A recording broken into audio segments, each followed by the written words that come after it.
So, madaling araw pa lang umalis na kami. Papunta kami ngayon sa airport. So, ito yung gamit namin. Kararating lang namin dito sa Osaka Airport. Ayan, dito kami sa Osaka Airport. At ito na yung pagbaba namin, pagdating namin dito sa Okinawa Airport. Talaga naman is sobrang bilis lang. Parang Pilipinas lang din siya, guys. So, ayan, habang papalabas kami, ayan, binibigyan ko yung labas. Tapos, paglabas pa lang namin dito, sobrang amoy na amoy ko na talaga yung Pilipinas.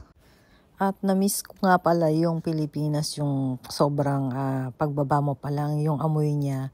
So, ganun din dito sa Okinawa, na parang nasa Pilipinas lang ako. Kaya naisip ko na i-enjoy talaga siya. Pero syempre, wala naman dito yung family natin is, yun naman ang wala dito sa Okinawa. Yung syempre, namimiss din natin yung mga kababata natin, yung family natin, yun lalong mamimiss mo. So, iba pa rin talaga pag nandun ka sa sarili mong bansa. Shoot free tayo, guys.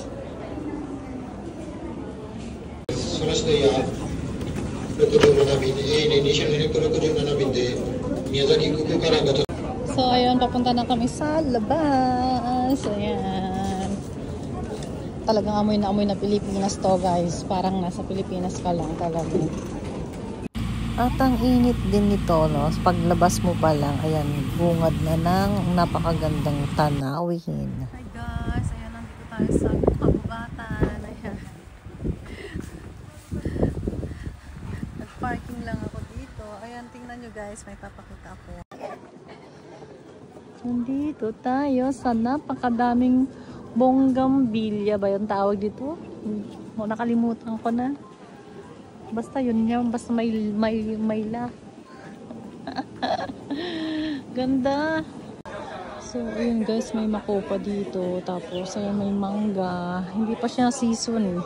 Medyo, kasi simula pa lang kasi ng init dito sa pinuntahan namin. Ayun. So, lahat ng mga ng mga frutas sa Pilipinas, meron din. Tulad nitong, nakikita nyo ba yan? Ayan, yung fruits na yan. Ayan.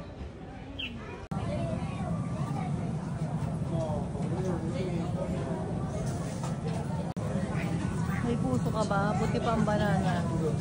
Ayan, may puso na. So guys, ganito ang papaya dito sa Okinawa. Sobrang laki. Ayan, parang gustong-gusto ko siyang pitasin. Pero syempre, bawal. Ayun, ang dami niyang bunga, guys. Tapos, ayun yung sinasabi nilang lalaking papaya. Hindi siya daw tawag dun? Maggaganyan ng bunga. Diba? Ibil-ibil. So, ayun. Hindi namin alam kung saan pa kami.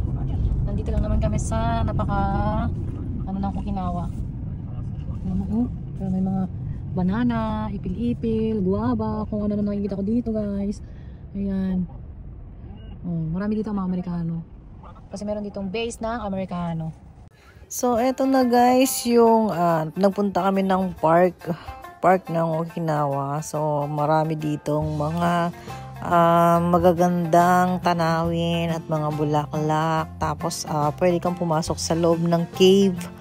So, makikita mo yung mga old style ng Japan. Parang sa Pilipinas. Tulad yan sa likod ko.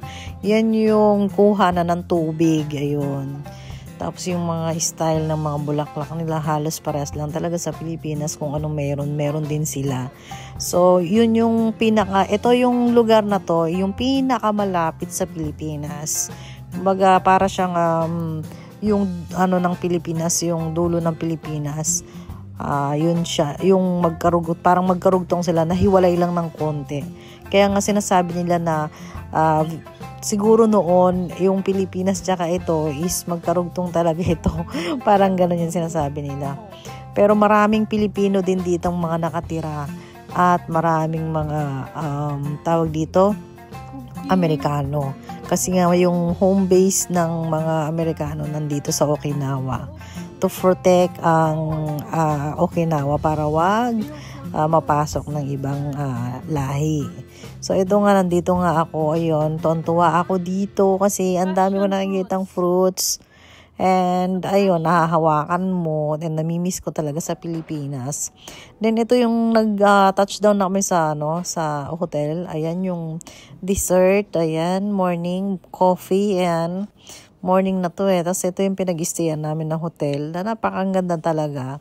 Marirelax ka talaga as in. So, pati yung food nila napakasarap.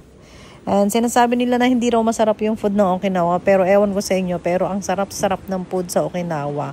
Ang daming mga fresh seafoods. Tapos yung nila, yung pork nila. Ang sarap ng pork din nila. Tapos yung beef nila. Yung karne ang sarap.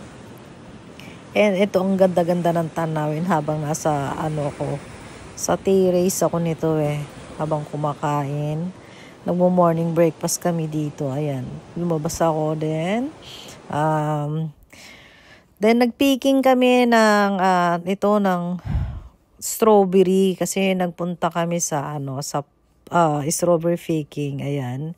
So nagbayad ka lang dito ng 1,500 yung binayaran namin. Ayun, tapos pwede mong kainin kahit hanggang sa mabusog ka, kumain ka ng kumain.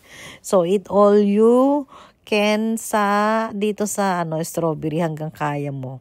So, ganon. Tapos, meron din silang tinuturo kung paano mo kukunin. Ganito din tinuturo nila na para wag ma-damage yung ibang mga patubo pa lang. So, ganon daw ang pagkuha ng bunga. So, ito naman, tuwan-tuwa na ako dito kasi totally nakita ko yung mga bahay, parang nasa midtown lang ako. Yung sa lugar namin.